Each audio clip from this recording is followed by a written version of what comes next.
जय गुरुदेव। जय गुरुदेव। नाम प्रभु का पावन नाम। जय गुरुदेव। परम संत बाबा जय गुरुदेव जी महाराज सत्संग सुनाते हुए समझाए कि एक राजा के राज में एक साधु जी भजन करते थे। भजन करते करते उन्होंने सब कुछ प्राप्त हो गया और वो पहुँचे हुए महात्मा बन गए। धीरे धीरे उनके पास लोगों ने आना जाना शुरू कर दिया। वो कहा करते कि हम दोनों रसायन जानते हैं। रसायन सुनने को भी कहते हैं। राजा के कान में भी उनकी चर्चा पड़ी तो उससे तो सोने का रसायन चाहिए था। राजा भेष बदलकर महात्मा जी के पास गया, बोला कि हमें सोने का रसायन बता दीजिए। महात्मा ने कहा कि आपको नहीं बताएंगे क्योंकि आप कुछ कर नहीं सकते। राजा बोला कि देखिए मैं राजा हूँ, आप नहीं बताएंगे तो मैं आपको यहाँ से निकलवा दूंगा। महात्मा ने कहा कि हमको क्या, हम आपके राज से चले जाएंगे, कहीं और जाकर बैठ जाएंगे। राजा सोच में पड़ गया। उसने अपने दरबार में विद्वानों को बुलाया और उनसे विचार विमर्श करने लगा। विद्वानों ने कहा कि देखिए वो महात्मा है, वो किसी से डरते नहीं है। आप सेवक बनकर उनके दरबार में जाइए, उनके दरबार में सेवा कीजिए। जब वो खुश हो जाएंगे तभी बताएंगे।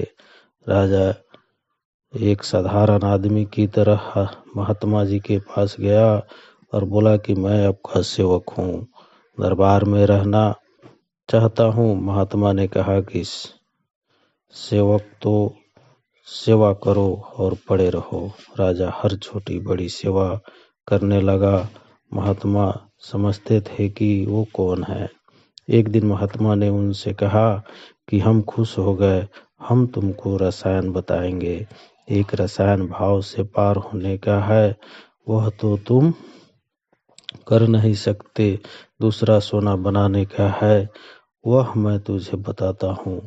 महात्मा ने उसको बताया दिया। फिर राजा वापस अपने महल में गया और अपने राशि भेष में आया और महात्मा जी से बोला कि कहिए महात्मा जी, आपने हमको बता ही दिया। महात्मा जी बोले कि बच्चू, तू राजा बनकर नहीं सीख सका। तूने यहाँ झाड़ू लगाया, पानी भरा, बर्तन माला, टिफिची, तू राजा के कपड़े पहनकर आया, इससे कौन खुश होता है? यह तो राक्षस के कपड़े है, ये सीधा नरक ले जाएगा। राजा को बात लग गई। उसने कहा कि महाराज सही बात है। महात्मा जी बोले कि देख, हमने जो तुझे दिया है उसे गायब भी कर सकते हैं, इसीलिए तू इसे बहुत संभाल कर रखना। असल में कहने का सबसे बड़ा मतलब यह है कि महात्मा के पास जाओ तो उनके सेवक बनो, सीधे साधे होकर रहो। छटाई चलाकी उनके आगे नहीं चलेगी। के पास अमोलक धन है, वहाँ कोई बनावट नहीं चलेगी। तुम निष्कपट होकर सेवा करो, तब तुम्हारा काम बन जाएगा। किस बात का अहंकार, यह शरीर ही तो है। जब यही नहीं रहेगा तो अहंकार किस पर करोगे? तो संभल कर रहो, यह कलयुग है। संभलने का समय वहाँ आता है जहाँ सत्संग होता है। हमने छोटे का बड़े का हर तरह का सब कुछ देखा है, अनुभव किया है। अपना अनुभव तो मैं कुछ सुनाता नहीं हूँ, जो गुरु महाराज ने मुझको सुनाया वह बताया वह मैं बताता हूँ। जय गुरुदेव। एक झूठ की सजा। इतिहास कहता है कि युधिष्ठिर सत्यवादी महाभारत के मैदान में अश्वत्थामा नाम का एक हाथी मारा तो सब लोगों ने, यहाँ तक कि कृष्ण ने भी युधिष्ठिर पर दबाव डाला कि कह दीजिए कि अस्थामा मर गया। उधर धर्म संकट में तो पड़े, लेकिन दबाव में आकर कह दिया कि अस्थामा मर गया। यद्यपि उन्होंने धीरे से कहा कि नरो व कुंजरो,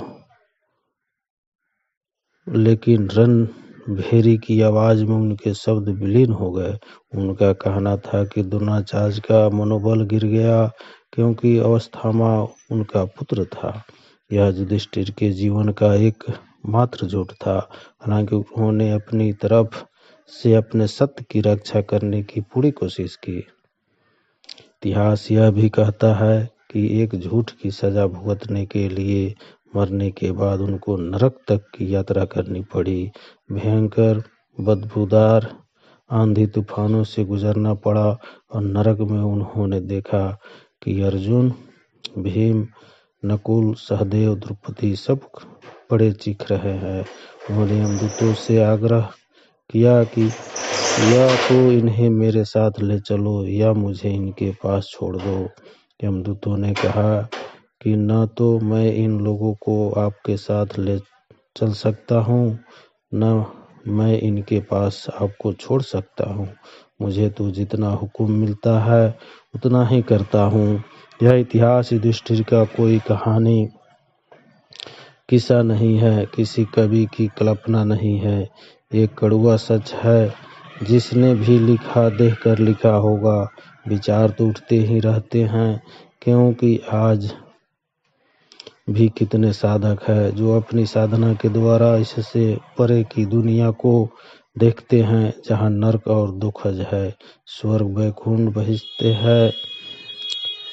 एक झूठ बोलने की द्वापर में युधिष्ठिर को सजा भोगनी पड़ी, तो विचारणीय है कि हम दिन भर कितने झूठ बोलते रहते हैं। दुनिया के हर काम में झूठ, हर कदम पर झूठ, घर परिवार में झूठ। तो हमारा क्या होगा, जबकि हमारी रामायण कहती है, ना ही असत्य संपताक पुंज। उसी रामायण में हमारा हाल बयान करते हैं। झूठ ही लेना, झूठ ही देना, झूठ ही भोजन, झूठ ही चबेना। तो विधाता का कानून तो बदला नहीं, ऐसा किसी महापुरुष ने संकेत भी नहीं दिया। तो कृष्ण के साथ हमेशा रहने वाले, उनकी बातों को मानने वाले, धर्मराज कहे जाने वाले युधिष्ठिर नरक की यात्रा करते हैं, तो हमारा क्या होगा। हम तो दिन रात झूठ ही सुने हुए हैं। दुनिया में झूठ चल रहा है, धर्म के नाम पर झूठ चल रहा है। हम हरि भजन करने के लिए परमार्थ के रास्ते पर कदम बढ़ाते हैं, और यह भी अपने को झूठ से बचा नहीं पाते। धर्म के नाम पर झूठ, कर्म के नाम पर झूठ, गुरु के नाम पर झूठ, गुरु के सामने झूठ, यहाँ तक कि गुरु से भी झूठ कहने में हमें कोई डर नहीं, कोई हिचक नहीं। हमें कभी यह मौका ही नहीं मिलता सोचने का कि आखिर हम भी तो मरेंगे, हमारा भी तो फैसला होगा, हमें भी तो सजा सुनाई जाएगी।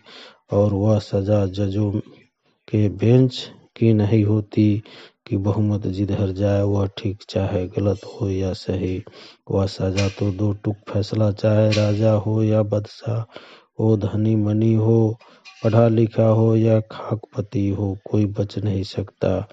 आखिर होगा क्या, हमारी क्या गति होगी। युधिष्ठिर को बदबू भरी आंधी तूफान का सामना करना पड़ा, तो ये तिल मिला गए कि मुझसे सहा नहीं जाता। नरक मात्र देखने से का धैर्य टूट गया, तो हमारी कौन सी गति होगी, इसे तो हमें ही सोचना पड़ेगा। हम सत्संग में बैठते हैं, सत्संग सुनते हैं, नाम लेते हैं, अपने को सत्संगी कहते हैं, साधक कहते हैं, गुरु भक्त कहते हैं। ऐसे में तो हमारी जिम्मेदारी नहीं, लेकिन हमें तो कोई चेतना वाला, जगाने वाला मिल गया है, तो हमें तो बहुत संभलना चाहिए। धीरे धीरे झूठ से बचना चाहिए। एक झूठ छिपाने के लिए अनेक झूठ का आदमी जाल बुन लेता है। अपनी अज्ञानतावश हम यह समझते हैं कि झूठ छिप जाएगा, सत्य की हार होगी, लेकिन ऐसा होता नहीं। झूठ उड़े चाहे जितना, पैर नहीं, इसीलिए वह टिक नहीं सकता। झूठ लोक में इंसान को उखाड़ देते हैं, दूसरे का विश्वास हमेशा के लिए खत्म कर देता है। और परलोक में युधिष्ठिर के छोटे से उदाहरण को याद किया जाए तो सोचा जा सकता है कि हमारी क्या गति होगी। जय गुरुदेव। नाम योग साधना मंदिर से बाबा जय गुरुदेव जी का संदेश सब लोगों को बता दे कि मंदिर में देवता ऐसे ही नहीं बैठे हुए हैं, ये कुछ करेंगे। जो कुछ भी गुनाह तुमने किया है, मांस मछली अंडा शराब का सेवन किया है, कत्ल किए हैं और तरह तरह के अपराध किए हैं, उन सब को यहाँ आकर चढ़ा दे। अपने गुनाहों की माफ़ी 25 दिसंबर एक तक करा ले। मंदिर में 25 दिसंबर से बरकत बंटनी शुरू हो जाएगी। बरकत दुनिया के सम्मानों में मिलती है और परमार्थ में यानी भजन ध्यान में भी मिलता है। जय गुरुदेव।